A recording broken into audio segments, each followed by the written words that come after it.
ये चिंता का विषय है युवराज। ये एक योद्धा की ललकार नहीं, एक पिता का प्रतिकार है। अर्जुन ने अपने पुत्र के शव के समक्ष प्रतिज्ञा ली है, और यदि अर्जुन ने प्रतिज्ञा ली है तो उसे पूर्ण करने का संपूर्ण प्रयास करेगा वो। बस आचार्य द्रोण, बस। पितामही की भांति आपको अवसर चाहिए होता है हमारे शत्रुओं की प्रशंसा करने का। आपको हम कौरवों से अधिक उस अर्जुन की प्रतिज्ञा पर विश्वास है, किंतु आप भूल रहे हैं कि किस प्रकार अपने भ्राता के पुत्र के प्राणों की भीख मांग रहे थे वो पांडु पुत्र। आज पुत्र यमलोक गया है और कल पिता जाएगा,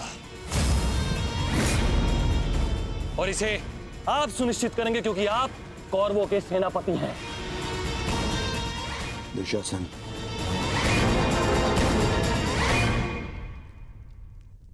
और एक कर्ण कहां है?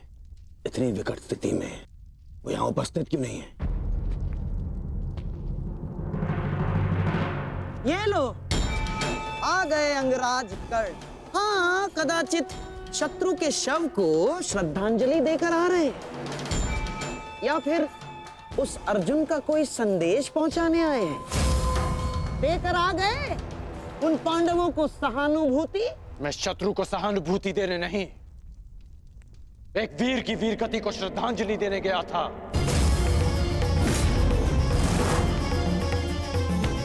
परंतु आपको समझाने का क्या लाभ? आपके लिए तो युद्ध भी एक चौसर का खेल है। खेल तो आप खेल रहे हैं मेरे भांजे के साथ। मामाश्री, ठीक है दुर्योधन, यदि तुम कहते हो तो मैं अंगराज पर किया गया संदेह वापस लेता हूं, बस। परंतु यह निश्चित है कि कल यदि अर्जुन जयद्रथ का वध करने में सफल हो गया अंगराज, तो इस जयद्रथ के साथ साथ आपके स्वप्न की भी मृत्यु हो जाएगी। स्वयं को संसार का सर्वश्रेष्ठ धनुर्धर सिद्ध करने के लिए अंगराज आपको पुनः जन्म लेना होगा। विश्व के सर्वश्रेष्ठ योद्धा की उपाधि ना मुझे मिलेगी और ना ही अर्जुन को। वो सम्मान अभिमन्यु को जाता है।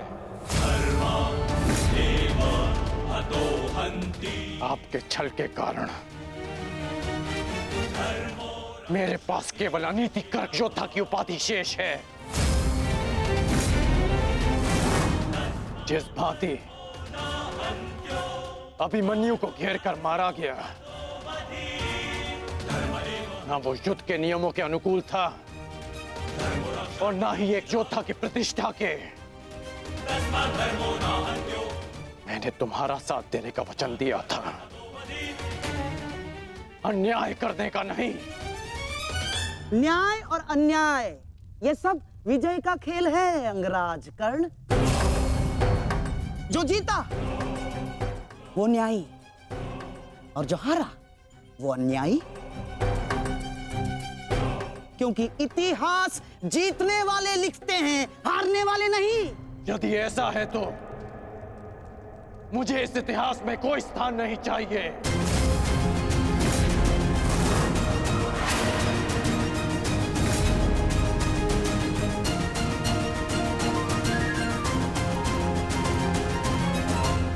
ये क्या अनर्थ हो रहा है आर्य? वो अर्जुन है, ना तो अर्जुन का बाण अपना लक्ष्य चूकता है और ना ही अर्जुन की प्रतिज्ञा अपना लक्ष्य चूकेगी। और यदि अर्जुन अपनी प्रतिज्ञा में सफल हो गया तो मेरी पुत्री को कल ये आभूषण त्याग कर श्वेत वस्त्र धारण करने पड़ेंगे आर्य। और मैं अपनी पुत्री की ये दशा देखने से पूर्व अपना जीवन त्यागना उचित समझूंगी आर्य। स्वयं को संभालो गांधारी।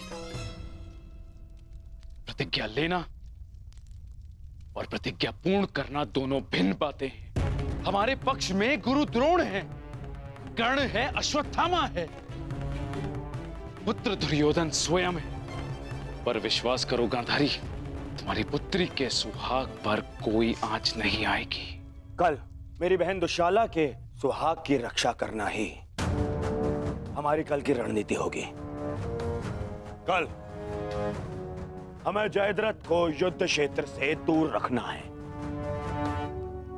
ना रहेगा बांस, ना बजेगी बांसुरी। संध्या होने तक अर्जुन जयद्रथ को खोज नहीं पाएगा और फिर स्वयं ही आत्मदाह कर लेगा। तो फिर ये तेरा सभा समाप्त।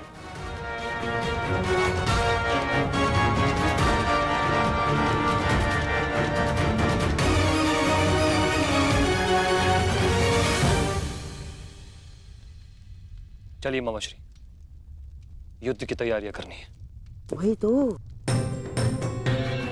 युद्ध की तैयारियां तो करनी होंगी, क्योंकि तुम तो जानते ही हो हमारे पास न्यायप्रिय कर्ण है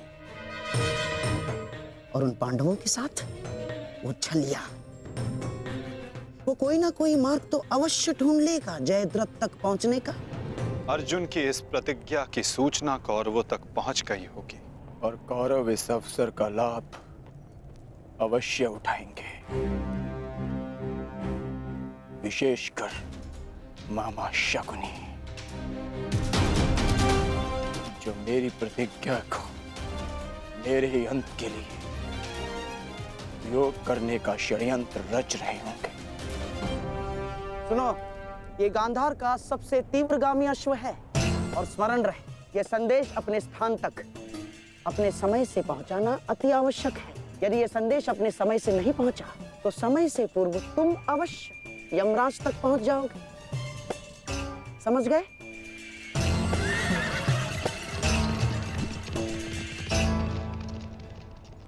मामाश्री, युद्ध की योजना तो ज्येष्ठ पहले ही बना चुके हैं, तो फिर अभी आप क्या करना चाहते हैं?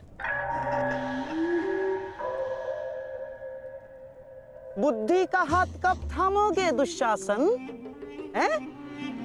देखो, कच्ची योजना कच्चे घड़े के भांति होती है। कब पानी फिर जाए कुछ कहा नहीं जा सकता।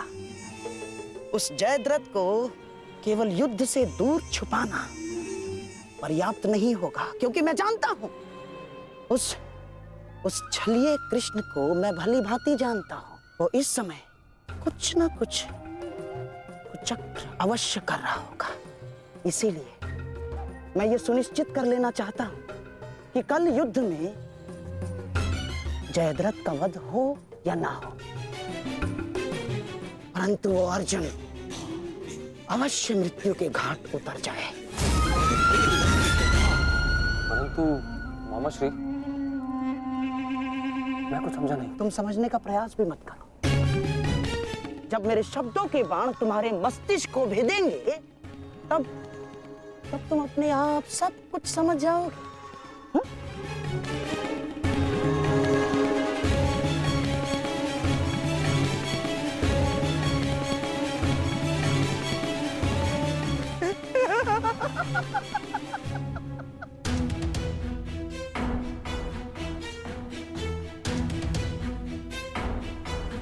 आप दोनों इस समय यहाँ?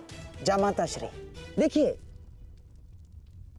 आपको जो पांडवों से प्रतिशोध लेना था वो तो आप ले चुके हैं, पूर्ण हो गया है आपका प्रतिशोध। इसीलिए मैं चाहता हूं कि आप अब विश्राम करें, सिंधु जाकर अपनी पत्नी से मिले, अपने शौर्य की गाथा सुनाए। किंतु सिंधु जाकर किसी को ये मत कहिएगा कि आपको युद्ध से बाहर कर दिया गया है। धनुर्धारी अर्जुन से भयभीत होकर सिंधु नरेश वापस लौट आए हैं ना, किसी से मत कहिएगा, क्योंकि आपकी ये सूचना आपके अपयश का कारण बन सकती है जयद्रथ। नहीं मामाश्री, अपयश से श्रेष्ठ कर तो मृत्यु है। किसने कहा कि मैं सिंधु लौट रहा हूं? और आप ऐसे की बात कर रहे हैं? एक क्षत्रिय युद्ध भूमि से विजय पाकर घर लौटता है या फिर वीर गति पाकर? जानता हूँ जामाता श्री, परंतु एक क्षत्रिय तभी मर जाता है जिस दिन उसका यश मर जाए। परंतु आपका दुर्भाग्य है जामाता श्री, ना आप विजय श्री देख पाएंगे और ना ही वीर गति का स्वाद चख पाएंगे, क्योंकि आप यहाँ रुकेंगे तो निसंदेह अर्जुन का सामना तो कर ही नहीं पाएंगे। कौन कौन कहता है कि मैं उस अर्जुन से भयभीत हूं? नहीं डरता मैं अर्जुन से। स्नान करने का समय हो गया है, सब तैयार हैं? नहीं दुर्योधन, मैं कहीं नहीं जाऊंगा। अर्जुन से भयभीत होकर मैं अपने यश का त्याग नहीं कर सकता हूं।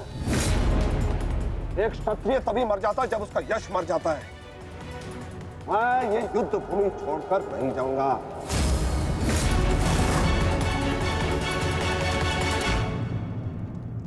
दुर्योधन, मैंने कितना समझाया इन्हें, किंतु ये समझ ही नहीं रहे।